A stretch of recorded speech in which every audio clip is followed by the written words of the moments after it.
This world is divided. They are a primitive species, unevolved and at war with one another, too separate to be one. Their free will must be ripped from them, like the other worlds, given absolution in one glorious belief to serve him. Here's your look at the McFarlane toys, DC Multiverse, Justice League the Snyder Cut, Steppenwolf.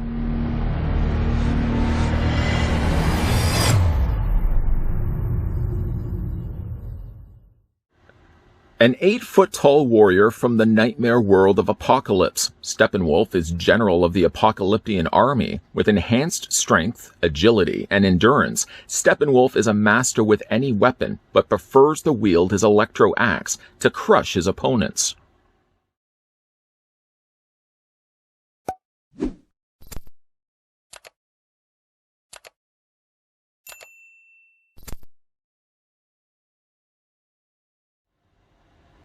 Someone as mighty as Steppenwolf deserves measurements. I'm going to go ahead and do that right now before we get a closer look at the figure. Taking this tape measure of mine and putting it right to the very top of his crest head, I'm going to move it across right there. Of course, this figure is going to be a lot taller than the other ones that we've looked at before. Just how tall? Steppenwolf stands 11.2 inches. Wow. Switching that, though, over to centimeters. Another wow, Steppenwolf stands 28.4, so he's about 28.5 centimeters tall. Seeing as space fills pretty fast when we bring in a whole bunch of different figures for some size comparisons, we'll just maybe bring in a couple for right now. First, we'll bring in the black suit Superman, because after all, he goes to blows with Steppenwolf at the end of the movie. And also, we can also bring in Cyborg. You can really see when you're putting Steppenwolf against two normal-sized DC Multiverse figures just how much bigger this guy is. It actually surprises me that they didn't decide to release this guy as a Build-A-Figure. Perhaps it may have just been too intricate of a job to put all the pieces together to form Steppenwolf, but he's a pretty tall figure when it's all said and done. He's literally about the torso of both Superman and Cyborg, about their torso, that much taller than both the other figures. Checking out Steppenwolf's accessories, though I wouldn't really consider this to be an accessory, he does come included with the trading card. Again, nice use of using source material rather than actually taking a picture image from the figure. And as you can see, it is the more updated Snyder Cut design of Steppenwolf, which is much more imposing than that other Steppenwolf that we got before. You know, at some point, as silly and ridiculous as that Steppenwolf now seems, it would be nice to see McFarlane Toys release a version of him. But I guess technically we still have that Build-A-Figure Steppenwolf from another DC Multiverse line. You can see the image there featured on the front, Steppenwolf from the Justice League film, and flip it around to the back. You get the same image there in the top right-hand corner, with the source being Justice League Director's Cut Film 2021. The read-up, by the way, you can pause, read at your own discretion, or it's also the same read-up that I used at the beginning of this review when Steppenwolf was spinning around on the rotisserie. Going to put that to the side. The figure also comes included with a display stand, somewhat of an underwhelming display stand. When you consider how big of a figure Steppenwolf is, it would have been nice to see him come with a much more elaborate base. Now, I know they've met the quota here when it comes to plastic. There is a lot more molding and tooling that had to go into Steppenwolf that, yes, they probably didn't want to use too much to then come up with a very elaborate display stand. As it goes, you're basically just getting the regular run-of-the-mill stand that all the Multiverse figures, well, most of the Multiverse figures have already come included with. Just to throw into the mix, though, we have gotten ourselves elaborate display stands, as I've just sort of discarded that other one to the side for the time being. We have gotten ourselves quite elaborate display stands with the 2-pack DC Multiverse figures. I just so happen to have one right here. I think this was the one of Superman battling that Batman, can't remember what negative Earth it was. It was the Doom's Batman. But this is basically the display stand that came included with this. And I might even use this for either Steppenwolf or maybe for Darkseid that we will be looking at in a future review. Again, I would have liked that something like this could have come included with Steppenwolf, but considering already how big of a figure this guy is, yeah, by all means, if you have these other stands that have been produced for the 2-packs, bring those out. Dust them off if you aren't already using them, just to kind of give you an idea. We can take Steppenwolf. It's not going to be the most secure fit because he only has one peg right there. But I guess you could technically just have him, I don't know, standing. Well, you know what? Even if we don't use the display, the actual peg, you can kind of get him balanced. He really doesn't. He has small feet to start off with. I'm gonna have to see if I can do something different to that base. So yes, he does come with only a very simple base. Look at his feet, a little bit more flat here. And we'll just move this out of the way. Don't fall, whatever you do, Steppenwolf. Then, of course, he comes included with his electro axe. The axe is very nicely detailed, and you already know it's Steppenwolf's by the fact that it has matching colors. He likes to match his weapons, after all. The detailing done to it is very, very nice indeed. I like that there's some areas to the axe that look like they've been caved and bent in, even parts that look like they may have been broken. It is a really nice looking axe, though, very intricately detailed. Painted somewhat simple, because it only really just has the silver paint. Nice looking axe, though. You can see that there's a dividing line right there, and there's a reasoning for that, because to fit this into Steppenwolf's hand as it is, you're really having to fit it through what seems to be an arduous maze of fingers. Look at all the fingers that are on Steppenwolf. I mean, you have the 2 in the middle, 2 on either side, 2 in the middle. It looks like a spider's face. That's a bit creepy. Now, of course, you can navigate to try to get this all through there, but I find it's easier, and thank goodness they decided to do this. Take this apart. Just remove it like that. I don't know why it's giving me as much problem. It wasn't giving me issues before, but just separate it like that. And then from there, oh, this is so much easier. Fit it in between the spider's face. And if it helps at all, you can also soften up, heat up the fingers a little bit. There we go. Just keep bringing it up until you get as far up as you'd like to get it. And then from there, just take the end of the axe and fit it onto the end. And then you've got the axe now into his hand. All the effort that I just did doing that, now I'm going to have to kind of reverse that in order to take that back out of his hand. But at least for the time being, he has quite a secure grip. And it also means that you don't have to pry the fingers away from the palm to get access to the open area where the axe is going to slide through. And I gotta admit, like, the axe looks so good on the figure. Matches, of course, the same color scheme, so you've got that silver happening everywhere, really, on this figure. Let's go ahead, after all that, we're going to just detach this. There we go. And we're going to slide it back through. You could try still to fit this, continue the journey all the way through, but, I mean, it's pretty larger, much larger on the end of it. It's just so much easier to detach it and slide it straight through. We're going to attach the 2 back together, because I don't want to lose the front half, the top half, and the bottom half. We're going to put that to the side. And picking back up the fallen Steppenwolf, we get a closer look at the figure. This is a figure that you'll certainly spend a lot of time with your eyes and just sort of honing in on all the features that are on the character. Now, in the movie, unlike the lamer-looking Steppenwolf, this Steppenwolf has sort of environmental armor that moves and shifts and almost seems to react with not only his mood, but also the conditions around him. It's really neat the way that they've done that, and they've mimicked it somewhat pretty good here as the figure itself, that not all the pieces are smooth and flat. There are pieces that, as you can see, are flicked up.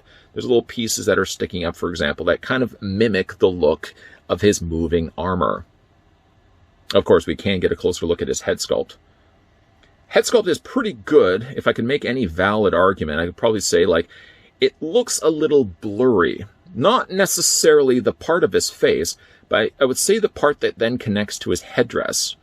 If they could have maybe put like a dark line in between where the silver stops and his face actually continues, so it would look a little bit more of a stark contrast. Especially the areas around the eyes, you can see they sort of just bleed right into the actual headpiece. That it looks, especially from a distance, a little more blurry. Again, I probably would have outlined that just a little bit more. There is a lot of silver. I can only imagine the budget that was spent on just the silver paint alone to paint this guy, and I can't imagine either that this is the coloring of the plastic. Trying my best to actually look at the detail, it looks as if it's probably darker plastic, and then they've painted the silver over top of it. It gives you a good effect. Possibly, I could say that it would have been nice if they had added some other separate color of silver, like not quite this shade of silver, but a slight variation to it. So we could have just alternating a bit of the colors so it didn't look like it was all the same silver. Now, this would have still been a lot better than them actually just molding the whole thing in a silver plastic, which I guess probably would be more susceptible to cracking. Silver plastic, I would imagine, is similar to gold plastic. Probably not a good idea. Painting it and doing it in black molding like they've done here with the black molded plastic and then painting the silver over top of it probably was the best idea. And it certainly, at least for what you get here, gives you somewhat of a two-tone effect, especially when you see it here in the arms, for example. We can spin the figure around, and again, like I was saying, there is a lot to take in. Even the detailing on his head. Unfortunately, though, one sacrifice that has to be made when it comes to the articulation that we'll talk about in a second for the figure, he has quite a big gap on the back of his head. I initially thought, well, why did the head have to have such a big enough gap? Is that really going to be making enough of an impact? But it is, actually. Even just to move the head forward like this, you can already see how that gap is closed off at the back here. And yes, develops more of a gap on the front of the figure. It's just the only way that I guess they could have done that to get the figure to have proper posability on his head. Anyways, we'll talk more about the articulation on the figure in a second. As we move again a little bit further down on the figure, as I'm picking the figure up, I keep pricking myself. Luckily, though, all these little pieces that stick up are more of a softer plastic. Some of them are a little more harder, so when it comes to, like, for example, when I'm moving the figure around, for example, I'm probably going to be like, oh, just kind of pulling back a little bit. But at least most of these points are soft enough plastic, and I don't think they run the risk of, first of all, breaking, and second of all, drawing blood to anybody that unfortunately has to pick up the figure and start moving him around. Get a little bit further down. Now, again, the sculpting is certainly there. The paint, of course, being that it's all the same one color, kind of then loses some of the appeal. Now, to be fair, though, Steppenwolf in the movie was really like an all-silver anyway, so I can't say that they've sacrificed anything when it comes to actually painting the figure. It just, when you're looking at it, there is just so much silver to be taking in here. The sculpt work, though, certainly on just on the skirting alone is nice. This is softer plastic, by the way. The lower half of him is basically just that softer diaper that we've seen with some of the other figures, like the Flash, for example. It sort of shifts around a bit, but again, it's not as bad as, say, the Flash. I think the Flash was probably the worst of the figures that we've seen so far, with lower, softer, like Pampers, little diapers there, for example. And then, of course, we get down to his feet. Now, here's my problem with the feet. I would have to go back and watch the Snyder cut again to really gauge just how big Steppenwolf's little tootsies actually are. Are they really this small? I may have even just said, let's take some creative luxury here when it comes to designing this figure, and I would have maybe made his feet just a little bit bigger than what they are. Even if this is the way that they looked in the movie. I know he probably has to stick to the design of the way the character is in the film, but the feet are a little on the small side, and it does, of course, then cause problems when it comes to the figure standing appropriately. First of all, he's so much weight up at the top. He's a very top-heavy figure. Because you've got such small feet down below, you're really asking a lot of those little tiny feet to be able to balance, to be able to stabilize, and to prevent Steppenwolf from falling over. Together, let's go ahead and run through the articulation here on Steppenwolf. We'll start first, obviously, with his head. And once again, one last look at the sculpt work that a lot of OT, I feel, went into the sculpting of Steppenwolf here. But, as already stated, he does have quite the gap on the inside of his head. I suppose it would be certainly one of those things where it's just unavoidable in order to get the figure with this type of head sculpt to be able to still do this, to be able to still do this, and to still be able to do, well, maybe not this as much back and forth. So like I said, he does have the ball joint. It seems like he may have two ball pegs here. One at the top that connects the head to the neck, and then one at the base of the neck. So it's basically like a dumbbell ball joint. So there's that. Now, the arms hinge out, and I was surprised to see how much they were able to move out. I figured there would be more restrictions when it came to these arms moving out. I thought maybe they would only go to about a 45, but quite the contrary, they hinge out a very easy to move 90 degrees. Not really sure why, though. These arms on my figure are loose. This one more so than this one over here. You can't say it's mold degradation because this is the first time we've gotten this mold. I may see if I can try to go in there and tighten it up a little bit. But yeah, it's a little loose on this one side for me. The arms rotate back and forth, and this is about the only place where you're going to get a little more of a hang-up. Because the way that this part is sculpted on the top of his torso, when you are moving his arm forward, you can probably even hear how loose that sounds. But anyways, when you do move that forward, his bicep sort of hits to the top of that, and it works basically the same way the other way. So you can't rotate them all the way around. He does have a swivel on the bicep, and it's kind of hard to get access to that, the swiveling that is. It's not only are you kind of having to get around the spikes, but it's so close, as you can see right there, it's so close to the shoulder that you sort of have to hold the shoulder, and then you have to then rotate the bicep. If you don't, when you try to rotate it, you're basically just going to rotate the arm completely with a very sad, loose arm. He does have a hinge in the elbow. He does have the hand articulation, which rotates or hinges back and forth, and you can also rotate him back and forth this way as well. Did not realize Steppenwolf had this many fingers. Go back, watch the movie. The upper torso is on a nice ball joint. Quite a lot, really, of his torso is one piece. Instead of actually having the cut right here, they actually dropped the point of his articulation further down. So he has quite a low point that the torso rotates, and then he also has the secondary ball joint at the base of the abdomen. The legs split out, and again, unfortunately, a little loose on mine. I don't know if you can see that or not, but a lot looser than I really would have wanted, especially considering the fact he has such tiny little toes like this. He does have a hinge in the knee, just a single hinge. And then when it comes to his feet, now, one thing that's kind of neat about the feet is that they hinge back and forth. There's the ankle pivot, of course. They move up and down, of course. But then he does have toe articulation, but his individual toes articulate. So when you move this one could look like he's just about to drink a cup of tea. But then you can move this one by itself. So really, it's neat the fact that they have independent articulation. The only thing I could say about this figure, though, is I really feel like the feet should have been a lot bigger. It could also just be the problem that I have with my figure, that he has really loose legs to start off with. So that's already an issue. Loose arms is something I can certainly deal with, but loose legs may be a bigger problem when it comes to getting this guy to stand up. Because I feel like he keeps wanting to do the splits, that so much of it then is relying on little tiny feet, which probably could have been one thing that could have improved upon this figure, whether it looks like this in the movie or not.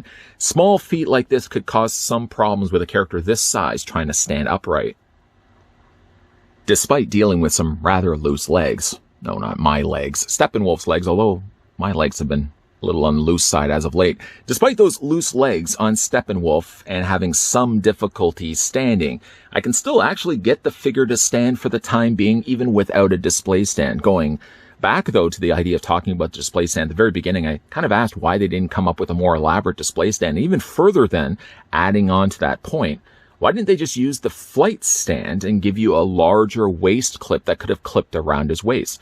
That would certainly have ensured that if you had a figure like this where you had some difficulty getting the figure to stand, you wouldn't have had that problem because it would have had that larger waist clip with one of those flight stands. Other than that, though, the figure doesn't have much in the way of accessories, but to be fair, at least he comes with his electro axe, which is about the only thing I really guess the figure really could have come included with. I always keep going back to the point of talking about mother boxes. So far, none of these figures have come included with any of the 3 mother boxes, which is something, again, I feel like was a missed opportunity from McFarlane Toys to not include mother boxes with all these 3 figures. With all the figures, 3 of them certainly could have been packaged with the individual figures that we've looked at so far. And I think for a fun touch for Steppenwolf, have the 3 mother boxes coming together, kind of a pre-molded piece. I know all of this involves some additional tooling, some additional plastic, and some additional costs. These are just suggestions that I'm throwing out there. At the end of the day, stripped down to very basics when it comes to this figure release, very still happy to have Steppenwolf, a real menacing, more menacing looking Steppenwolf than that sad Josh Whedon cut that we got before. Still, though, I'd like to see that figure get released. Up till that point, we still have that build-to-figure original Steppenwolf that we could technically have displayed along with this one, but definitely of the two, this is the cooler looking Steppenwolf, if you ask me. What do you guys think of this figure? Let me know down below in the comments section. If you've even had a chance to pick up this figure or just based on this review. If you guys are also new to this channel, enjoying all the content you're seeing, be sure to hit that subscribe button down below. Turn the bell notification on and just know as well that we are going to be looking at Darkseid in the next review, or somewhat the next review. So every once in a while we may put something else in the middle of things, but at some point, Darkseid will be coming up, so make sure you're keeping your peepers peeled to that. And as always, thanks for watching. See you guys next time.